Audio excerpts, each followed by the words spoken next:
জি, অবস্থা ভালো আর কি, দাম রিজনেবল। ঠিক আছে, জিনিসপত্র যেটাই দেখতেছি পছন্দ হচ্ছে। এখন ভাই 40 টাকা, 50 টাকা, 60 টাকা এর উপরে নেই।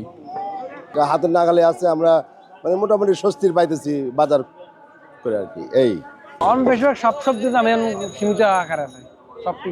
শীতে একটু সবজি খেয়ে মানে বাজার করে একটু সন্তুষ্ট অর্জন করা যায় আর কি শীতকালে, আগের তুলনায় একটু বেটার। আলু নিলাম হচ্ছে 40 টাকা, আর এই শশাও নিলাম 40 টাকা। টমেটো নিলাম, শশা নিলাম আর আলু নিলাম আর কি। এগুলা শীতকালীন সবজি তো তো সে তুলনায় শীতের দামেই পাচ্ছি আমরা, অত বেশি দামে পাচ্ছি না। যেটা আমরা শীতকালে চিন্তা করি যে 30, 40, 50-এর মধ্যে পাওয়া যায় এগুলা।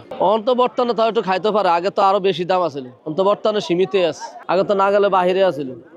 আগে 100 টাকা 80 টাকা নিচে কোনো তরকারি ছিল না। বর্তমানে যেমন মনে করেন মূলা 10 টাকা দিলেও পাওয়া যায়, আর আগে মূলা আসলে 100 টাকার উপরে। কারণ সব তরকারি 30 টাকা, 25 টাকা, 20 টাকা, 40 টাকার উপরে কোনো তরকারি নেই বর্তমান বাজারে। আগে তো সবজিতে হাতি দেওয়া যেত না, প্রচুর দাম ছিল। এখন তো ভালো রিজনেবল প্রাইজেই পাওয়া যাচ্ছে। আলু যেমন হচ্ছে অনেক দাম কমে গেছে, পেঁয়াজ ভালো একটা পর্যায়ে চলে আসছে। তারপর বেগুন ধরেন 100 টাকা 80 টাকার নিচে পাওয়া যেত না, সেটা এখন 40 টাকায় পাওয়া যাচ্ছে। ঠিক আছে, আলহামদুলিল্লাহ ভালো, আমরা খুব সন্তুষ্ট। কমই এখন বর্তমানে বাজারে কম। লাউ, যেই লাউ কিনতাম 50 টাকা, সেই লাউ এখন 30 টাকায় পাইতেছি। বেগুন ছিল 80 টাকা, এখন 40 টাকা পাইতেছি।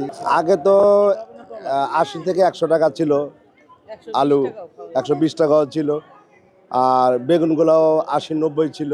আগে তো সবাই নিতে পারছে না। আগে মনে করেন যার প্রয়োজন 1 কেজি, হাফ কেজি নিচ্ছে, এখন সবাই নিতে পারতেছে।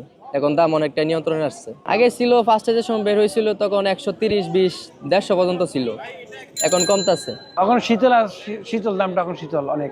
আগের থেকে আসলে ফুলকপি ছিল 60, 70, 80, আগে 40 ছিল, 50 ছিল, এরকম ছিল। এখন 25 টাকা, 30 টাকা, 20 টাকা এই রেটে চলতেছে আর কি ফুলকপি।